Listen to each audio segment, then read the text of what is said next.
Imaginez être abandonné par celui que vous aimiez, laissé avec rien d'autre que 2 enfants affamés et un cœur brisé. Imaginez lutter dans les rues, pensant que personne ne se soucierait jamais de vous, jusqu'à ce qu'un visage inattendu du passé réapparaisse. Est-ce le destin? Une seconde chance? Ou un autre chagrin d'amour en attente? Installez-vous confortablement et découvrez-le en plongeant dans cette puissante histoire d'amour, de trahison et de rédemption. Les rues de Lagos vibraient de bruit. Les voitures se frayaient un chemin dans la circulation, les piétons se hâtaient sur les trottoirs. Robert était assis à l'arrière de son SUV noir, parcourant son téléphone, tandis que son chauffeur naviguait dans l'embouteillage matinal familier. En approchant d'un carrefour animé, la voiture tressauta légèrement, plongeant dans un nid de poules. Le chauffeur ralentit, contournant prudemment la route défoncée. Robert leva les yeux, remarquant l'état rugueux de la chaussée, mais son regard se figea sur quelque chose qui le pétrifia. Au bord de la route, une femme était assise par terre, le dos appuyé contre un petit arbre. Ses vêtements étaient usés, ses cheveux en désordre, et ses bras serraient 2 petits garçons. Les enfants, âgés d'environ 4 ans, s'accrochaient à elle, leurs petits visages fatigués et lasses. L'un essuya son visage avec le dos de la main, l'autre fixait le vide. La poitrine de Robert se serra. Il y avait quelque chose de familier chez cette femme, quelque chose de lointain. Il se pencha en avant, plissant les yeux. Était-ce possible? Non, ça ne l'était pas. Pourtant, alors que la voiture avançait lentement, une sensation d'inconfort grandissait dans son estomac. Son cœur battait plus vite. C'était elle. Robert déglutit difficilement et parla rapidement. « Arrêtez-vous » ordonna-t-il à son chauffeur. Celui-ci obéit, se garant à quelques mètres. Sans réfléchir, Robert sortit de la voiture et marcha vers la femme, ses chaussures vernies claquant contre le pavé rugueux. Son cœur battait à chaque pas. À quelques mètres d'elle, il hésita, étudiant son visage de près. Aucun doute possible. C'était Amaka. Prenant une profonde inspiration, il prononça son nom. « Amaka ?» La femme sursauta au son de sa voix. Lentement, elle releva la tête. Ses yeux, autrefois brillants et pleins de vie, étaient désormais ternes, lourds de douleur. Lorsqu'elle le vit, elle se crispa, sa bouche s'ouvrit légèrement, mais aucun mot n'en sortit. « Robert » murmura-t-elle finalement d'une voix faible. Il fut submergé d'émotion. Amaka, la fille qui traversait l'école avec assurance, qui ne l'avait jamais remarqué au-delà d'un camarade maladroit, semblait maintenant brisée, perdue. Pendant quelques secondes, aucun d'eux ne parla. Le bruit de la ville revint, mais il semblait distant. Les 2 garçons serraient leur mère, sentant son trouble. La mâchoire de Robert se contracta. Que t'est-il arrivé? Amaka baissa les yeux, ses bras se resserrant autour de ses enfants. Pars, Robert, va-t'en. Mais il ne pouvait pas. Pas après l'avoir vue ainsi. Pas après s'être souvenu de qui elle était autrefois. Quelque chose en lui refusait de s'éloigner. Amaka attira ses fils plus près, comme pour les protéger d'un danger qu'elle seule percevait. Son corps tremblait légèrement, ses lèvres frémissaient. « Robert » murmura-t-elle. La façon dont elle prononça son nom, douce et incertaine, lui serra le cœur. Ce n'était pas l'Amaka dont il se souvenait. Elle avait été pleine de vie, toujours entourée d'amis, toujours riante. Elle était la fille que tout le monde admirait, celle qu'il avait secrètement aimée de loin à l'école. Elle ne l'avait jamais vraiment vue. Elle était une étoile brillante, lui, un simple garçon en arrière-plan. Lorsqu'il avait enfin trouvé le courage de lui parler, elle avait ri. Pas méchamment, mais d'un rire qui montrait clairement qu'il n'était pas quelqu'un qu'elle considérerait comme important. Mais maintenant, la fille confiante qu'il admirait avait disparu. Elle était devenue une femme épuisée, s'accrochant à ses enfants comme s'ils étaient la seule chose qui la maintenait à flot. Robert déglutit, réprimant la douleur des souvenirs passés. Amaka laissa échapper un souffle tremblant, ses doigts agrippant le tissu fin des chemises de ses fils. Les garçons s'accrochaient à elle, leurs yeux passant d'elle à l'étrange homme devant eux. Robert fit un pas de plus, sa voix douce mais ferme. « Amaka, que s'est-il passé? Comment en es-tu arrivé là ?» Elle baissa les yeux. « Peu importe. Pars, s'il te plaît. » La poitrine de Robert se serra. « Amaka, ce n'est pas normal. Tu n'as pas ta place ici. Tu étais censé avoir une belle vie. Elle laissa échapper un rire faible et amer. La vie est arrivée, Robert. Et tout le monde n'a pas droit à une seconde chance. Il regarda ses enfants, puis elle, avec compassion. Laisse-moi t'aider.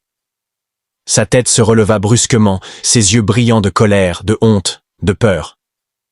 T'aider? Tu ne comprends pas. Tu ne peux pas tout réparer.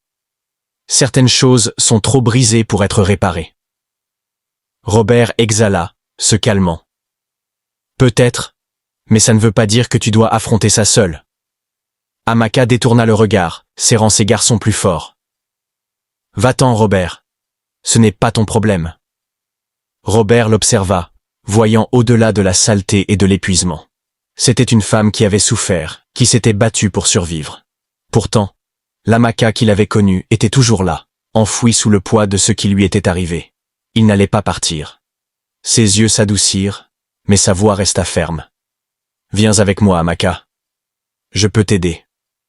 Amaka secoua la tête rapidement. Non. Nous nous débrouillerons. Je n'ai pas besoin de ta pitié. Robert prit une profonde inspiration. Ce n'est pas de la pitié. C'est moi qui essaie d'aider quelqu'un que je connais. Quelqu'un qui compte pour moi. Amaka secoua encore la tête. Tu ne comprends pas.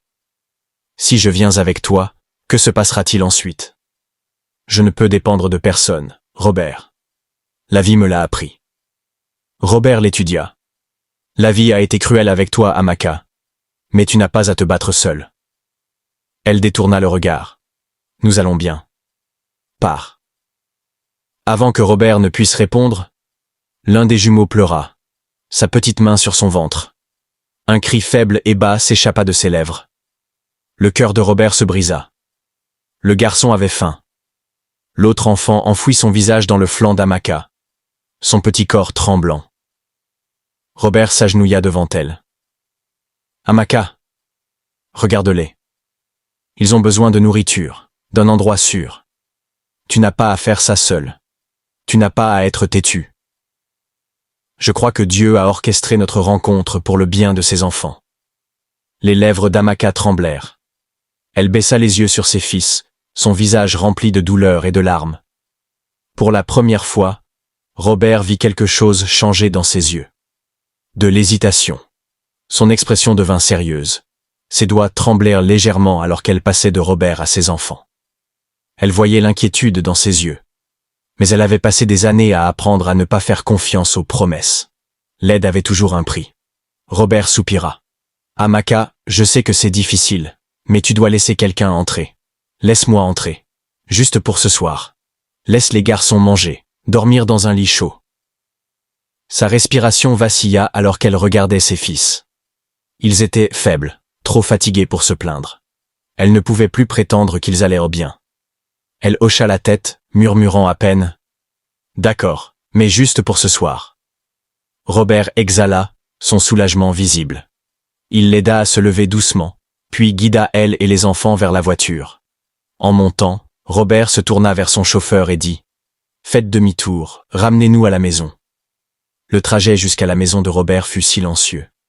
Amaka regardait par la fenêtre, perdue dans ses pensées, comme si elle craignait que tout cela ne soit un rêve qui disparaîtrait avant leur arrivée. Robert avait appelé un chef et donné une instruction simple. Préparer quelque chose de bon, de chaud. Il voulait qu'Amaka et ses enfants aient le meilleur repas qu'ils aient mangé depuis longtemps. Quand ils arrivèrent, elle hésita avant de sortir. La maison devant elle était immense, éclairée de lumière chaude. Les garçons s'accrochaient à ses jambes, leurs yeux écarquillés d'émerveillement. À l'intérieur, l'air sentait le frais, les sols brillaient, et tout semblait doux et accueillant. Les jumeaux regardaient autour d'eux, émerveillés, leurs petits doigts effleurant le canapé. Mais Amaka se sentait déplacée. Les murs étaient trop propres, les meubles trop chers. Elle avait passé des années dans la saleté, elle ne se sentait pas à sa place ici. Robert posa une main douce sur son épaule. « Tu n'as pas à te sentir comme ça, Amaka. Toi et les garçons êtes en sécurité ici. » Elle déglutit difficilement, luttant contre la boule dans sa gorge. En sécurité? Cela faisait longtemps qu'elle n'avait pas ressenti cela. La table à manger était remplie de plats fumants, Du riz jollof, des bananes plantains frites, des bols de soupe au poivre. L'arôme riche emplissait l'air, mais Amaka hésita, ses doigts agrippant le bord de sa chaise. Ses fils, cependant, n'avaient aucun doute. Dès que les assiettes furent posées devant eux, ils commencèrent à manger avidement. Amaka les regardait, le cœur douloureux. Pendant des mois, ils avaient survécu avec des restes, mangeant seulement quand un étranger bienveillant offrait quelque chose. Les voir manger un vrai repas semblait irréel. Robert, assis en face d'elle, remarqua qu'elle se retenait. « Amaka, mange.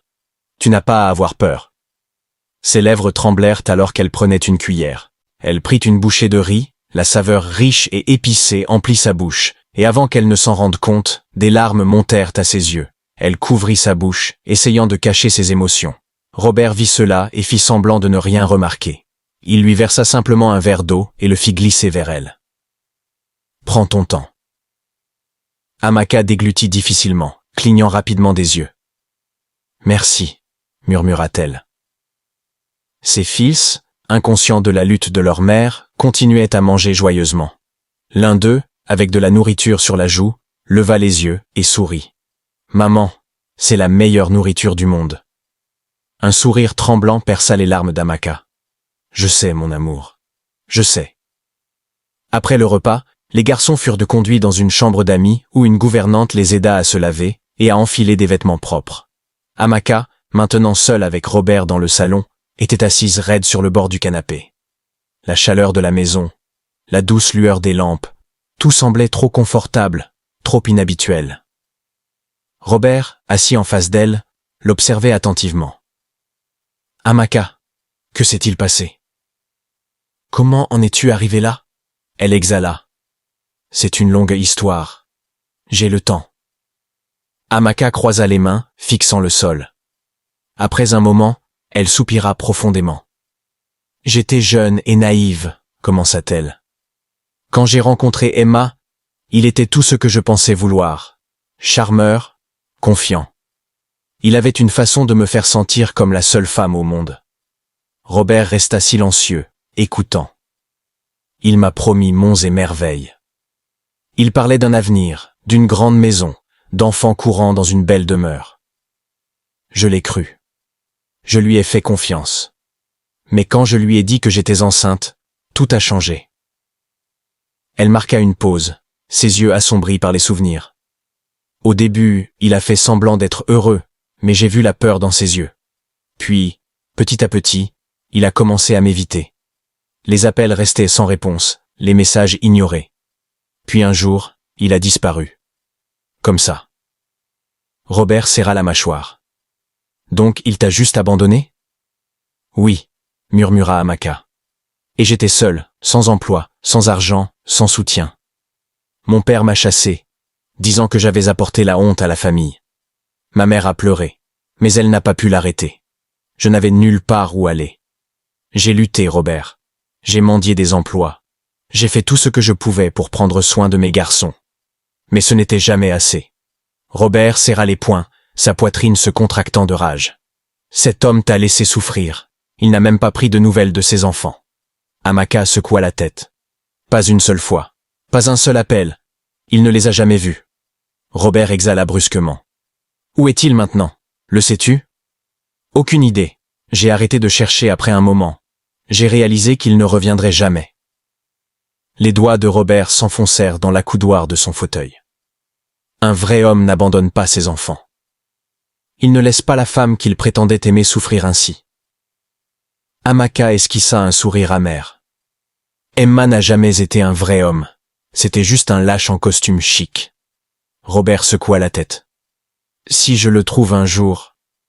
Amaka posa une main sur son bras, l'arrêtant. Robert, ça n'a plus d'importance. Ce qui compte maintenant, ce sont mes garçons. Ils ont besoin de stabilité, d'un avenir. Robert prit une profonde inspiration, essayant de contrôler sa colère. Et ils en auront un, Amaka. Tu n'as plus à faire ça seul. Je ne te laisserai pas. Des larmes montèrent aux yeux d'Amaka, mais cette fois, elle portait autre chose, de l'espoir. Elle baissa les yeux. J'ai fait une grosse erreur, Robert. J'étais fier. Je n'imaginais pas avoir besoin d'aide. Robert se pencha en avant, ses yeux doux mais sérieux.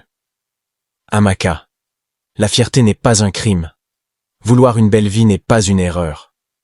Elle laissa échapper un souffle tremblant. Mais j'ai ignoré les signes. J'aurais dû savoir qu'Emma n'était pas l'homme que je pensais. Des gens m'ont mise en garde, mais je n'ai pas écouté. Je pensais être plus intelligente qu'eux. Je pensais que l'amour suffisait. Robert resta silencieux, la laissant parler. Et quand les choses ont empiré, je ne pouvais toujours pas demander de l'aide. Je pensais pouvoir tout réparer moi-même, que si je tenais bon un peu plus longtemps, les choses changeraient. Mais elles n'ont fait qu'empirer. Elle cligna rapidement des yeux, détournant le regard. J'avais trop honte pour affronter qui que ce soit de mon passé.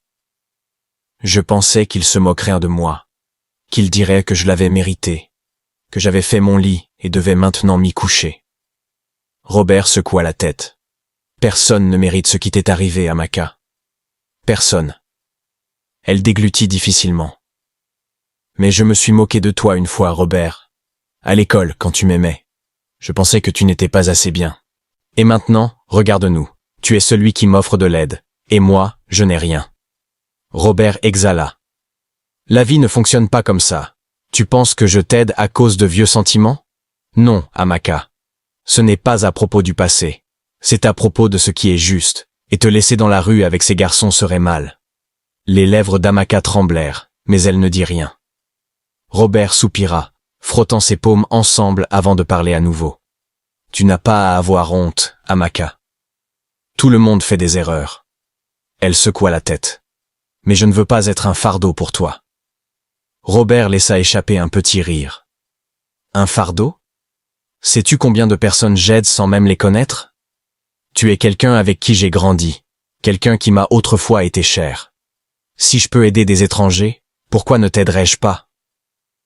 Les yeux d'Amaka se remplirent de larmes, mais elle les essuya rapidement. Je ne veux simplement pas avoir l'impression de devoir quoi que ce soit à quelqu'un. Robert hocha la tête.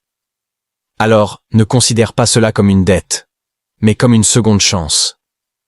Une chance pour toi de te remettre sur pied, pour que tes garçons aient une vie meilleure. Elle prit une profonde inspiration, fixant ses mains. Lentement, elle hocha la tête. D'accord, Robert, je vais essayer. Robert sourit, le premier sourire sincère qu'il avait montré de la journée. C'est tout ce que je demande. Le lendemain matin, Robert organisa l'achat de nouveaux vêtements pour Amaka et les garçons. Il les emmena dans une boutique, dans un quartier calme de la ville, où une femme d'apparence aimable les accueillit avec un sourire chaleureux. « Choisissez ce que vous voulez », dit Robert. Amaka hésita, regardant les étiquettes de prix. Tout semblait cher. « Robert, je ne peux pas. »« Tu peux, Amaka. Tes garçons le méritent. Tu le mérites. » Elle prit une profonde inspiration et hocha la tête, incertaine, mais sachant que ses enfants en avaient besoin. Les jumeaux couraient joyeusement dans le magasin, choisissant de petites chemises et les montrant à leur mère.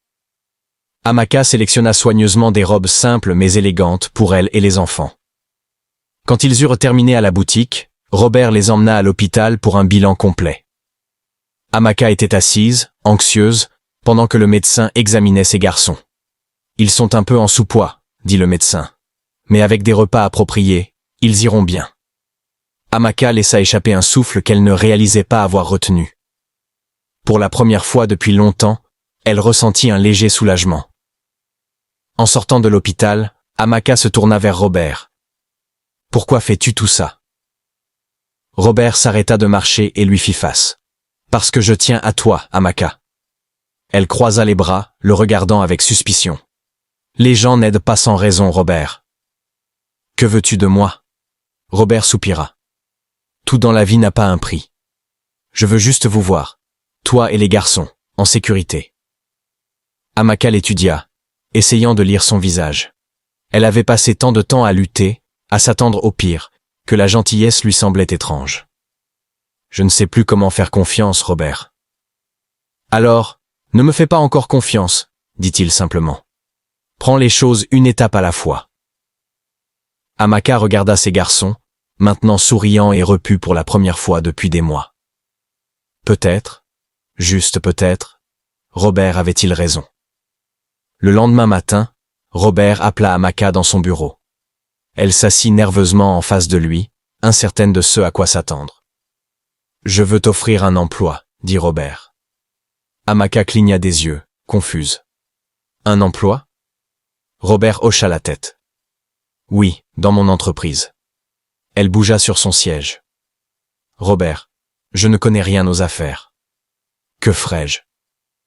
Tu commenceras par des tâches simples. Travail de bureau, gestion de dossiers, aide au service client.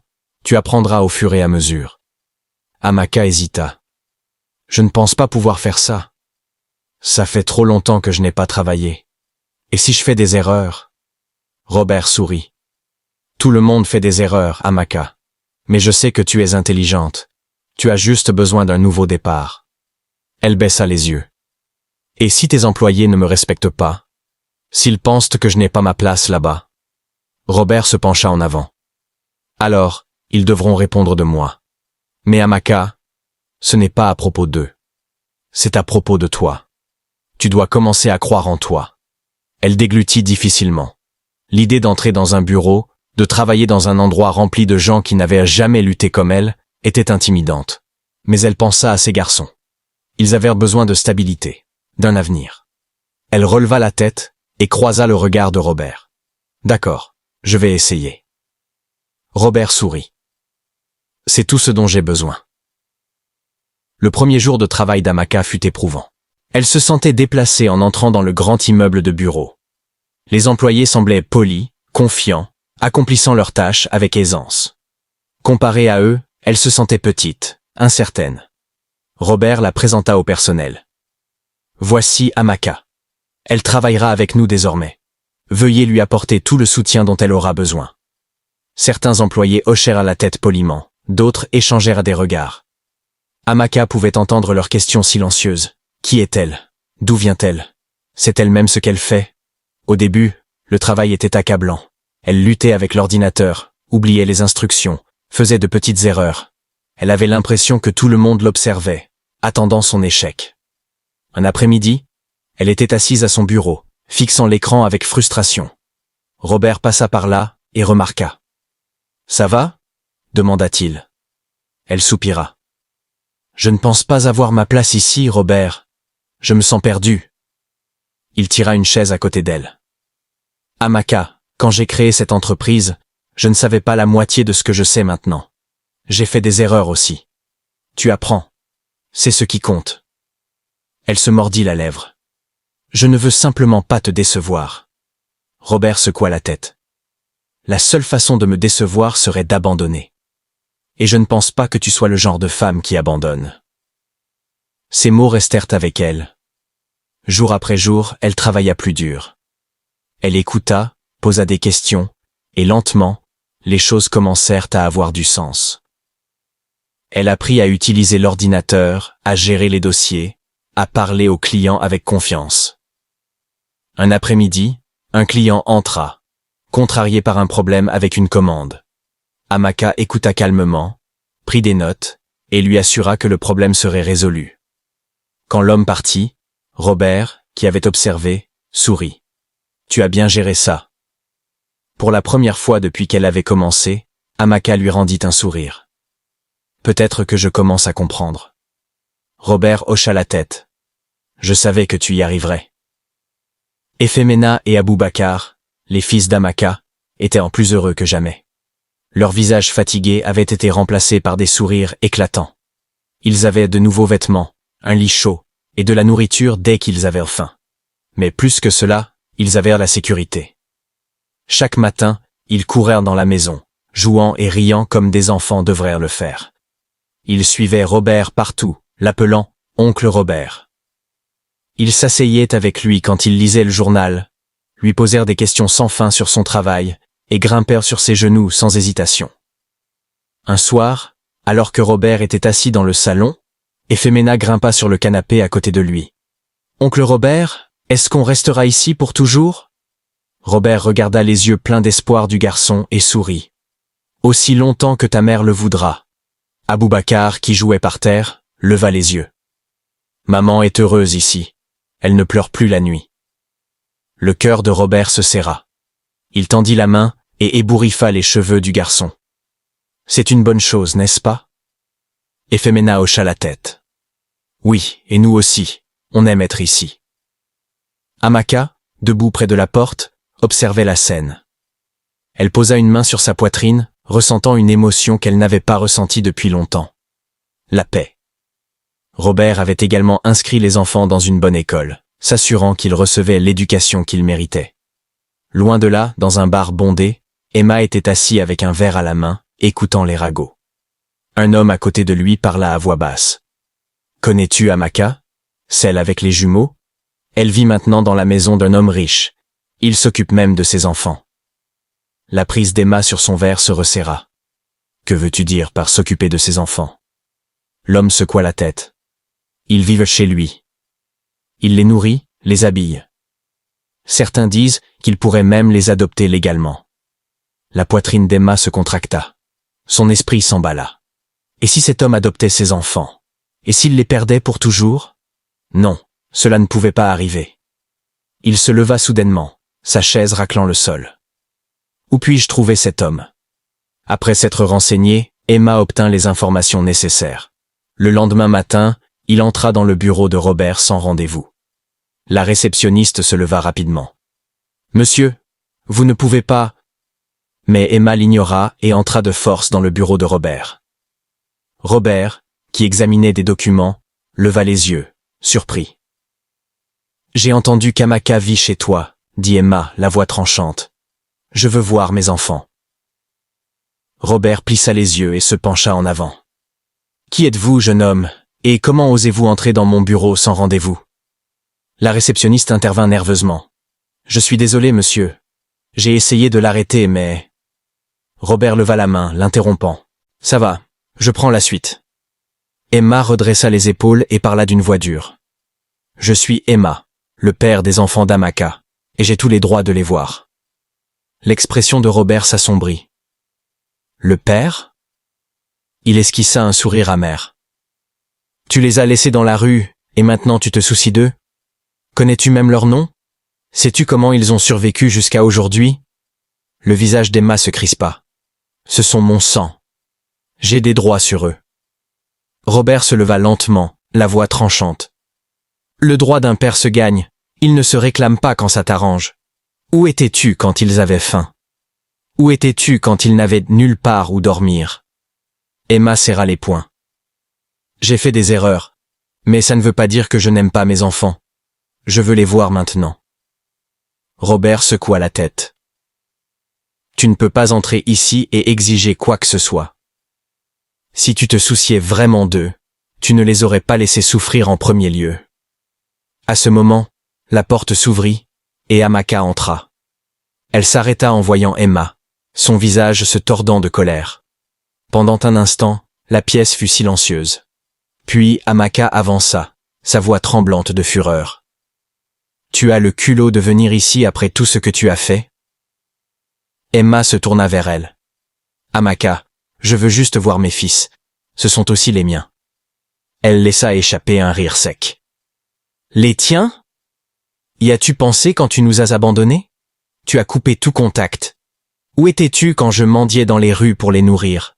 Quand je les portais dans mes bras la nuit, me demandant où nous trouverions notre prochain repas? » Emma déglutit difficilement. « J'ai fait des erreurs. »« Non, » coupa Amaka, s'approchant. « Tu as fait un choix. Tu as choisi de partir. Tu as choisi de nous laisser souffrir pendant que tu continuais ta vie. Tu ne peux pas revenir maintenant et jouer les pères. Tu ne les mérites pas. » Le visage d'Emma s'assombrit. « Tu ne peux pas m'empêcher de les voir. Ce sont mes enfants. » Les yeux d'Amaka brûlèrent de colère. « Non, Emma, ce sont mes enfants. C'est moi qui les ai élevés. C'est moi qui les ai protégés. C'est moi qui ai souffert pour eux. Où étais-tu? » La bouche d'Emma s'ouvrit, mais aucun mot n'en sortit. Amaka prit une profonde inspiration, ses mains tremblantes. « Tu as eu ta chance, Emma. Mes fils n'ont pas besoin d'un père peu fiable, et je ne te laisserai pas leur faire du mal. » Robert parla enfin. « Tu l'as entendu. Maintenant, pars. » Emma resta figée, les poings serrés. Il regarda Amaka, puis Robert, puis la porte, comme s'il cherchait un moyen de reprendre le contrôle. Mais il le vit clairement maintenant. Il avait perdu. Les yeux d'Amaka n'avaient ni peur, ni désir, ni regret, seulement de la certitude. Ses lèvres s'entr'ouvrirent, comme pour argumenter, mais rien ne vint.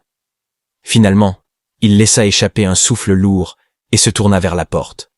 Sans un mot, il partit. Amaka resta immobile, écoutant ses pas s'éloigner.